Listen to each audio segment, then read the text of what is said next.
కాశీకి పోయాను రామహరి గంగ తీర్థము తెచ్చాను రామహరి గంగ తీర్థము తెచ్చాను రామహరి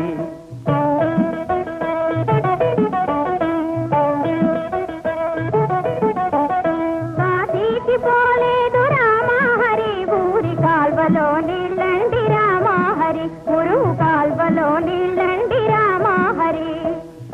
ఇవి మాటలు పట్టించుకోకండి. ఈ పిల్ల మా మేనగోడలు నన్ను సంవత్సరాల నంపడంలో దింపడానికి వచ్చింది. శ్రీశైలమెళ్ళాను రామహరి శివుని విభూతి తెచ్చాను రామహరి శివుని విభూతి తెచ్చాను రామహరి.